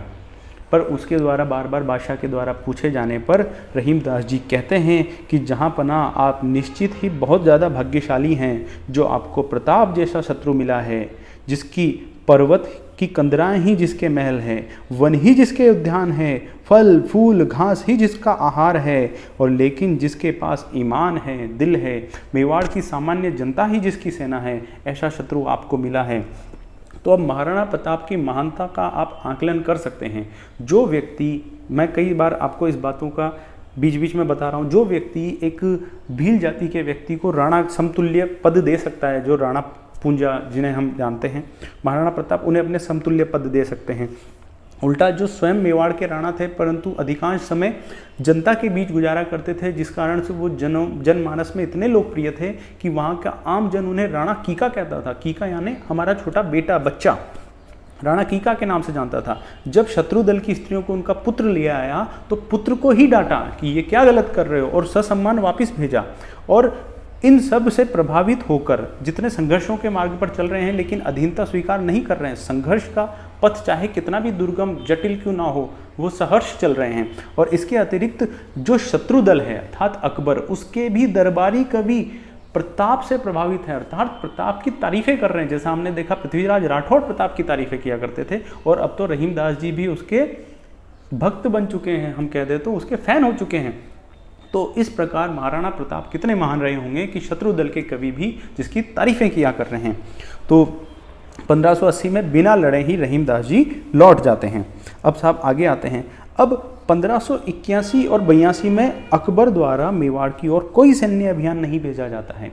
ठीक है, इस समय का फायदा उठाकर महाराणा प्रताप अपनी सेना संगठित करते हैं। क्यों? क्योंकि महाराणा प्रताप को धनराशि मिल गई है जो भामाशाह द्वारा दान दी गई है, और भामाशाह ने ये जो दान दिया था वो दान इतना अधिक था कि इसके बाद से दानवीर का पर्यायवाची भामाशाह बन गया। तो आज आप भी राजस्थान में तो खासकर कहीं जाएंगे तो दानवीरों की सूची में आपको भामाशाहों की सूची ही नजर आएगी। तो ये भामाशाह शब्द दानवीर का पर्याय बन गया। इसके बाद ये जो 1581-82 का समय था जब अकबर द्वारा इस क्षेत्र में कोई युद्ध के लिए कोई बड़ा अभियान नहीं भेजा गया, उसके कई कारण थे। एक तो ये कारण था कि जब जब भी बड़े अभियान भेजे गए तो उन्हें मुँह की खानी पड़ी। मेवाड़ की छोटी सी सेना द्वारा भी छापामार युद्ध पद्धति के माध्यम से मुगलों की बड़ी बड़ी सेना को भी बहुत नुकसान पहुंचाया गया, और मेवाड़ का कई सारा क्षेत्र भले ही मुगलों के अधिकार में आ गया था लेकिन वो सुव्यवस्थित रूप से शांति से शासन नहीं कर पा रहे थे। मेवाड़ की छोटी सेना उन्हें निरंतर रूप से परेशान कर रही थी। तो इस बात से फ्रस्ट्रेट होकर या इस बात से डर कर कि मैं कितनी भी सेना भेजूं कि नुकसान हमारा ही होगा, 1581 और 82 में अकबर ने कोई सैन्य अभियान मेवाड़ की ओर नहीं भेजे। और इस समय का महाराणा प्रताप ने पूर्ण फायदा उठाया और महाराणा प्रताप ने मुगलों से संघर्ष करने के लिए फिर से अपनी सेना को संगठित कर लिया। तो 1582 का समय आते आते महाराणा प्रताप ने बहुत बड़ी सेना संगठित कर ली थी। अब समय आ गया 1582 का। अब देखो महाराणा प्रताप जब से शासक बने थे ना 1572 से 1582 तक, ये जो प्रारंभिक 10 साल महाराणा प्रताप ने निकाले, इन प्रारंभिक 10 सालों में उनकी जो रणनीति रही थी वो डिफेंसिव रही थी, अर्थात आक्रमण मुगलों की तरफ से हो रहे थे, अकबर की तरफ से हो रहे थे, और ये तो उनका प्रतिकार कर रहे थे, उनका सामना कर रहे थे। लेकिन यहाँ 1582 से राणा प्रताप अपनी रणनीति बदलते हैं और ये डिफेंसिव की जगह ये हो जाते हैं ऑफेंसिव। ये आक्रामक प्रवृत्ति की रणनीति अपनाते हैं। जहाँ पहले रक्षात्मक प्रवृत्ति थी वहीं अभी आक्रामक प्रवृत्ति हो जाती है। अब महाराणा प्रताप 1582 में जो मुगलों का ठिकाना होता है दिवेर, वहाँ पर आक्रमण करते हैं। तो वहाँ पर जो युद्ध होता है उसे हम दिवेर के युद्ध के नाम से जानते हैं 1582 में। इस युद्ध में महाराणा प्रताप के साथ उनका पुत्र अमर सिंह भी था। तो दिवेर के ठिकाने पर महाराणा प्रताप की सेना धावा बोलती है और वहाँ का जो मुगल प्रशासक था शेरीबा सुल्तान, अमर सिंह एक भाला फेंकते हैं और ये भाला सीधा शेरीबा सुल्तान को चीरता हुआ उन्हें आर पार करता हुआ चला जाता है। अब जब भाई संघर्ष चल रहा है और संघर्ष में जब आपका मेन लीडर ही मरने वाला है तो संघर्ष तो समाप्त हो गया। तो बाद में राणा प्रताप शेरीबा सुल्तान के पास पहुंचते हैं तो ये बड़ी पीड़ा में होता है। तो महाराणा प्रताप कुछ मुगल सैनिकों से बोलते हैं कि भाई इस भाला को निकाल दो ताकि इनकी पीड़ा कम हो जाए। भाई प्राण तो निकलेंगे लेकिन कम पीड़ा सहें, परंतु उन किसी के द्वारा ये भाला निकालने में सफलता नहीं मिलती है। तब महाराणा प्रताप द्वारा अपने ही पुत्र को बुलाया जाता है कि ये तुम्हारा भाला तुम ही निकालो जो तुमने लगाया है। और ये भी बहुत बलशाली थे। तो ये शेरीबा सुल्तान के धड़ से ये भाला निकालते हैं। तो जिस प्रकार बहलोल खान लोधी के 2 टुकड़े कर दिए थे एक ही वार से घोड़े समेत हल्दी घाटी के युद्ध में महाराणा प्रताप ने, तो महाराणा प्रताप के तलवार के पराक्रम के लिए जाना जाता है हल्दी घाटी का युद्ध। उसी प्रकार अमर सिंह के भाले के पराक्रम के लिए जाना जाता है दिवेर का युद्ध, दिवेर का युद्ध। और ये दिवेर का युद्ध था, इसको कर्नल जेम्स टोड ने मेवाड़ का मैराथन कहा है, मेवाड़ का मैराथन कहा गया है, और इसे प्रताप के गौरव का प्रतीक भी बताया गया है। और दिवेर के युद्ध से ही जो महाराणा प्रताप थे उनके विजयश्री का आशीर्वाद उन्हें प्राप्त हो गया था, या फिर यहाँ से महाराणा प्रताप की विजय का श्री गणेश समझा जाता है। इसके बाद से महाराणा प्रताप जितने भी युद्ध लड़ते गए उन्हें निरंतर रूप से एक के बाद एक के बाद एक सफलता प्राप्त होती चली गई, और धीरे धीरे धीरे धीरे धीरे अपने अंत समय तक महाराणा प्रताप ने चित्तौड़ मांडलगढ़ को छोड़कर तकरीबन समूचे मेवाड़ पर अपना नियंत्रण कर लिया था। तो हम आगे बढ़ते हैं। तो दिवेर का युद्ध 1582 में महाराणा प्रताप जीत चुके हैं, और दिवेर के बाद ही महाराणा प्रताप 1582 में ही आक्रमण करते हैं। 1582 में ही इनका कुंभलगढ़ के दुर्ग पर भी अधिकार हो जाता है। तो कुछ बातें हैं, ये ध्यान रखना कि मेवाड़ का मैराथन कौन से युद्ध को कहते हैं, हम दिवेर के युद्ध को कहते हैं। प्रताप के गौरव का प्रतीक कहा जाता है। अब महाराणा प्रताप की ओर जो मुगल सैन्य अभियान आ रहे थे उनकी तीव्रता धीरे धीरे कम होती हुई चली गई, जैसा हम देखते जा रहे हैं। 81-82 में कोई अभियान नहीं आया। अब अकबर द्वारा जो प्रताप को बंदी बनाने के लिए अंतिम सैन्य अभियान भेजा गया था वो भेजा गया था 1584 में। अब 1584 में अकबर द्वारा जगन्नाथ कछवाहा जो भारमल के भाई थे उनके नेतृत्व में भारी मुगल अभियान भेजा, बहुत बड़ी सेना भेजी। अब ये सेना भी स्वाभाविक रूप से असफल रही। जैसे भाई जब प्रताप कमज़ोर थे तभी आप उन्हें बंदी बनाने में सक्षम नहीं रहे, तो अब तो प्रताप की विजयश्री शुरू हो चुकी है, अब तो प्रताप की स्थिति ही बदल गई है, अब तो वो सैन्य रूप से बहुत बलशाली हो चुके हैं, तो अब इनका सफल होना तो बनता ही नहीं था। तो ये प्रयास भी असफल रहा, और लौटते वक्त मांडलगढ़ में जगन्नाथ कछवाहा की क्या हो गई, मृत्यु हो गई। तो वहीं इनका अंतिम संस्कार किया गया। तो जगन्नाथ कछवाहा की जो छतरी है वो कहाँ पर है, मांडलगढ़ में। और मांडलगढ़ में जब आपने देखा होगा, जब हमने खानवा का युद्ध पढ़ा था तो बाद में महाराणा सांगा को लाकर भी यहीं अंतिम संस्कार किया गया था। तो जगन्नाथ कछवाहा और महाराणा सांगा दोनों की 32 खंभों की छतरी कहाँ पर है, मांडलगढ़ में है, ये बात ध्यान रखना। तो ये 1584 वाला था, ये अंतिम मुगल अभियान था जो मेवाड़ की ओर आया था। अब धीरे धीरे मुगल अभियान विफल हो रहे हैं। अब देखो, आप इस बात को समझ सकते हो कि पहला मुगल अभियान 1576 में आया था जब हल्दी घाटी का युद्ध हुआ था, और 1584 में ये अभियान आया। तो लगातार 8 साल तक बहुत सारे मुगल अभियान एक के बाद अर्थात बहुत बड़ी बड़ी मुगल सेनाएं आई थी, लेकिन प्रताप को बंदी नहीं बना सकी। इस बात से धीरे धीरे अकबर को ये बात तो समझ में आ गई थी कि प्रताप पर विजय पाना संभव नहीं है। उसके अतिरिक्त क्या हुआ, 1585 में अकबर ने अपनी राजधानी फतेहपुर सीकरी से लाहौर बना लिया था। तो अब उसने अपना ध्यान मेवाड़ की ओर से हटा भी लिया। तो 1585 के बाद से ही महाराणा प्रताप की ओर कोई मुगल अभियान नहीं आए। तो जो महाराणा प्रताप का शासनकाल है 1572 से 1585 और 1585 से जो आगे चलेगा 1597 तक, इसे हम 2 भागों में डिवाइड करके देख सकते हैं। ये वाला शासनकाल था जो ये संघर्ष का दौर था, तो महाराणा प्रताप का संघर्ष काल था। और ये वाला दौर था जो महाराणा प्रताप का शांति का समय था या स्वर्ण काल था। स्वर्ण काल हम इसे कह सकते हैं। क्यों? क्योंकि इस समय उन्हें कोई बड़े सैन्य अभियानों का प्रतिकार या फिर उनका सामना नहीं करना पड़ा, जिससे महाराणा प्रताप मेवाड़ के जो आंतरिक कार्य थे, साहित्य या फिर स्थापत्य, उसकी ओर अपना ध्यान केंद्रित कर पाए। तो आगे बढ़ते हैं। तो अंतिम मुगल अभियान निकल चुका है 1584 में, जो भी असफल रहा। अब जब महाराणा प्रताप संघर्ष कर रहे थे तो राव चंद्रसेन जो थे मारवाड़ के, उनका ये राव चंद्रसेन मारवाड़ के जो थे ये पहले शासक थे राजपूताना के, जिन्होंने अकबर की अधीनता स्वीकार करने से स्पष्ट मना कर दिया था। और इन्हें हम प्रताप का अग्रगामी भी कहते हैं या फिर मारवाड़ का प्रताप नाम से भी जाना जाता है। इसके अतिरिक्त जो सिरोही का देवड़ा सुल्तान था, इन्होंने भी अधीनता स्वीकार नहीं करी थी। और मेवाड़ के महाराणा प्रताप तो थे ही सही, ये तीनों के तीनों समकालिक थे, अर्थात ये अकबर के खिलाफ तीनों एक ही समय पर संघर्ष कर रहे थे। अब जब 1584 का जगन्नाथ कछवाहा का अभियान निकल गया विफल होकर, तो इसके बाद मेवाड़ के क्षेत्रों को महाराणा प्रताप पुनः जीतना प्रारंभ करते हैं और 1585 में चावंड का जो शासक था लूणा चावंडिया, उस पर आक्रमण करते हैं और उसको परास्त कर चावंड पर अधिकार कर लेते हैं। और इसी समय महाराणा प्रताप चावंड को अपनी नई राजधानी बनाते हैं। तो यदि आपसे कभी प्रश्न पूछा जाए कि चावंड को राजधानी कब बनाया गया, 1585 में। अब इसके बाद अकबर और प्रताप के मध्य हमें कोई बड़ा संघर्ष देखने को नहीं मिलता है। कारण मैं आपको बता चुका हूँ, अकबर भी अपनी राजधानी लाहौर शिफ्ट कर चुका था। अब उसका अधिक ध्यान मेवाड़ की ओर भी नहीं था, उसने अपना यहाँ से ध्यान हटा लिया था, क्योंकि बहुत बड़े लंबे संघर्ष के बाद भी जब वो विजय हासिल नहीं कर पाए थे प्रताप पर, तो अकबर को भी ये बात समझ में आ चुकी थी कि अब सैन्य अभियान मेवाड़ की ओर ना भेजे जाएँ, अपितु किसी दूसरे दिशा में भेजे जाएँ, तो मैं क्षेत्र विस्तार ज़्यादा कर सकूँगा। तो अब कोई बड़ा संघर्ष देखने को नहीं मिलता। तो धीरे धीरे प्रताप ने मांडलगढ़ और चित्तौड़ के अतिरिक्त तकरीबन मेवाड़ के सारे अधिक जो क्षेत्र थे उन्हें प्राप्त कर लिया। अजमेर भी शायद जो वो था जिसे वो नहीं प्राप्त कर पाए थे, बाकी उन्होंने समूचे मेवाड़ पर नियंत्रण कर लिया। तो एक बात और है कि जब महाराणा प्रताप संघर्ष कर रहे थे तो अपने हथियार रखने के लिए उन्होंने मायराओं की गुफाओं को अपना ठिकाना बनाया था। तो एक बार समराइज करके देख लेते हैं कि कौन कौन से समय महाराणा प्रताप के बड़े सैन्य अभियान रहे या फिर बड़े सैन्य अभियान मुगलों के महाराणा प्रताप के विरुद्ध आए। तो प्रताप का संघर्ष हम बड़े समराइज वे में देखते हैं। 1576 में हल्दी घाटी का युद्ध हुआ था। 1576 में हल्दी घाटी के युद्ध के बाद जब मानसिंह ने गोगुंदा पर अधिकार कर लिया था और मानसिंह जैसे ही लौटता है तो गोगुंदा पर पुनः राणा प्रताप अधिकार कर लेते हैं। तो 1576 में ही उस क्षेत्र को पुनः जीतने के लिए अकबर स्वयं आता है, मानसिंह और 2-3 व्यक्तियों के और साथ में। फिर वो लौट जाता है। फिर जैसे ही अकबर लौटता है फिर से महाराणा प्रताप उन क्षेत्रों पर अधिकार कर लेते हैं। फिर 1578 में शाहबाज खां आता है और कुंभलगढ़ को जीत लेता है। फिर 1578 और 89 में 2 मुगल अभियान और आते हैं शाहबाज खां के नेतृत्व में।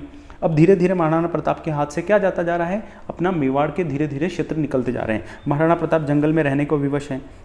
उसके बाद चूलिया जलप्रपात के निकट कौन मिलता है, भामाशाह निजी संपत्ति दान करता है और सेना संगठित करने की बात कहता है। उसके बाद 1580 में अब्दुल रहीम खाने के नेतृत्व में क्या आता है, बड़ा मुगल सैन्य अभियान आता है। और सैन्य अभियान के बारे में मैं आपको बता चुका हूँ कि जब अमर सिंह द्वारा इनकी अब्दुल रहीम खाने के परिवार की स्त्रियों को बंदी बनाकर लाया जाता है, तो प्रताप द्वारा अमर सिंह को डांट डपट कर फिर से उन्हें सम्मानपूर्वक छोड़ा जाता है। इस कारण से प्रताप और रहीमदास जी के मध्य बहुत अच्छे मित्रवत संबंध बन गए थे, जिस कारण से रहीमदास जी ने ही युद्ध का विचार त्याग दिया था और वो बिना संघर्ष किए ही बाद में लौट गए थे।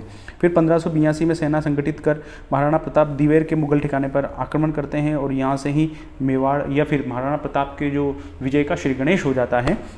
तो इसे प्रताप का गौरव भी कहते हैं, मेवाड़ का मैराथन भी कहते हैं, दिवेर का युद्ध। 1584 में जगन्नाथ कछवाहा के नेतृत्व में अंतिम मुगल अभियान आता है मेवाड़ की ओर और ये भी विफल रहता है। फिर 1585 में लूणा चावंड पर आक्रमण करते हैं, इसको परास्त कर महाराणा प्रताप चावंड पर अधिकार कर लेते हैं और 1585 में ही उसे अपनी राजधानी बनाते हैं। अब महाराणा प्रताप ने चावंड पर अधिकार कर लिया और महाराणा प्रताप के समय ही एक नई चित्रशैली का उद्भव होता है जो है चावंडी चित्रशैली। और इसका एक काफ़ी प्रसिद्ध चित्र है रागमाला, और जिसे अमर सिंह के समय पर बनाया गया था। इसके अतिरिक्त अब ये शांति का समय आ गया ना, वही 1584 के बाद कोई मुगल अभियान नहीं आया, 85 के बाद कोई लड़ाई झगड़े ज़्यादा हुए नहीं प्रताप की, तो प्रताप ने अपना ध्यान दूसरी ओर एकत्रित किया। तो इन्होंने कई सारे स्थापत्य में भी योगदान दिया। तो इन्होंने भीलवाड़ा में नीलकंठ महादेव मंदिर बनवाया, बदराना का जो हरिहरि मंदिर है उसका निर्माण करवाया, चावंड में चामुंडा माता मंदिर का निर्माण करवाया।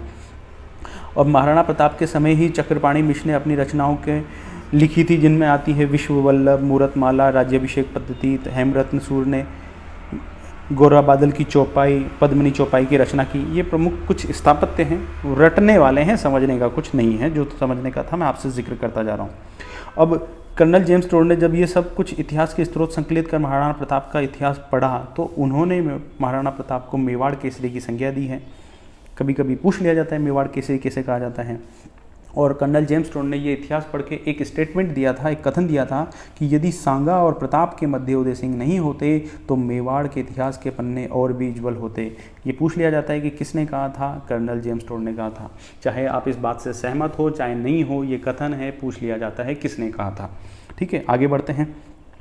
फिर दिन आ गया 19 जनवरी 1997। जब महाराणा प्रताप शिकार खेल रहे थे तो इन्होंने आवश्यकता से अधिक जोर लगा दिया था अपने धनुष को खींचते वक्त, जिस कारण मांसपेशियों में खिंचाव आ गया था और चोट लगने के कारण कुछ समय बीमार रहने के बाद महाराणा प्रताप की क्या हो जाती है, मृत्यु हो जाती है और ये मेवाड़ की धरती का ये पूत अपनी मातृभूमि की सेवा करते हुए अंततः परलोक गमन हो जाता है।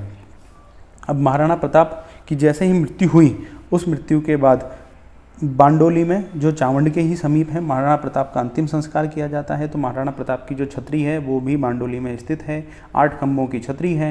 और कवि दुर्सा आड़ा लिखते हैं कि जब महाराणा प्रताप की मृत्यु का समाचार अकबर के कानों में पड़ा तो अकबर ने अपने दांतों तले जीभ दबा ली और निश्वास निरंतर रूप से अश्रुधारा बहाने लगा अकबर। और अकबर ने स्वयं कहा था कि हे प्रताप तू महान है।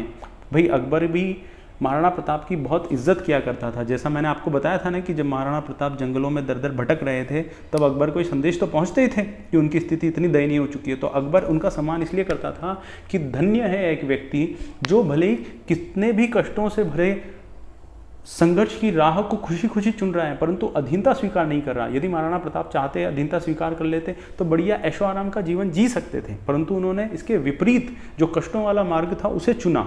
तो इस कारण अकबर भी महाराणा प्रताप की बहुत इज्जत किया करता था। उसके अतिरिक्त पीर प्रसाद के साथ क्या हुआ, राम प्रसाद के साथ, उस हाथी ने शत्रु दल में जाने पर भोजन का ही त्याग कर दिया। तब भी अकबर ने कहा था कि जिसका पालतू जानवर भी इतना स्वाभिमानी है वो व्यक्ति स्वयं कितना स्वाभिमानी होगा। तो अकबर ने अश्रुधारा बहाते समय उनके मृत्यु का समाचार सुनने पर अकबर ने स्वयं कहा था कि हे प्रताप तू धन्य है जिसने न तो अपने घोड़ों को शाही दाग लगवाया और ना ही तूने अपनी बहन बेटियों को मुगलों के हरम में भेजा। मुगलों के हरम में भेजा मतलब वो संधियाँ कर लेते ना, वैवाहिक संधियाँ, जैसी जोधपुर ने की, जयपुर ने करी, मुगलों से विवाह संबंध स्थापित किए। तो ये कवि दुर्सा आड़ा स्वयं कहते हैं। अब कवि और दुर्सा आड़ा भी अकबर के ही दरबार में थे। तो मैं आपको 3 कवि बता चुका हूँ जो अकबर के दरबार में है लेकिन प्रताप की प्रशंसा कर रहे हैं। पृथ्वीराज राठौड़ बता चुका हूँ और उसके अतिरिक्त दुर्सा आड़ा यहाँ पे हो चुके हैं और एक जो तीसरे कवि थे वो स्वयं रहीमदास जी थे, वो हो चुके हैं। तो अब पृथ्वीराज राठौड़ ने जो प्रताप की मृत्यु का समाचार जब पृथ्वीराज राठौड़ को मिला तो पृथ्वीराज राठौड़ ने भी ये पंक्तियाँ लिखते हुए उन्हें समर्पित की थी कि माईडी एड़ा पूत जन जेहड़ो वीर प्रताप अकबर सूतो ओझ के जाने सिराने साहब, कि हे माताओं आप ऐसे पुत्रों को जन्म दो जैसे प्रताप हैं। उनके कारण अकबर जैसा विशाल साम्राज्य का सम्राट भी ऐसे डर के सोता है जैसे उसके तकिए पर जैसे तो कोई सांप बैठा हो उन्हें ढसने के लिए। तो अकबर भी कितना भयभीत रहता था, पृथ्वीराज के इन पंक्तियों से हम उस बात का अंदाज़ा लगा सकते हैं। तो इस प्रकार से महाराणा प्रताप का शासनकाल का समापन हो जाता है और महाराणा प्रताप के बाद जो मेवाड़ के अगले शासक बनते हैं वो बनते हैं इनके पुत्र महाराणा अमर सिंह। तो अगले वीडियो में हम महाराणा अमर सिंह को पढ़ेंगे। तो इस वीडियो लेक्चर को अब यहीं विराम देते हैं। जय हिंद, जय भारत।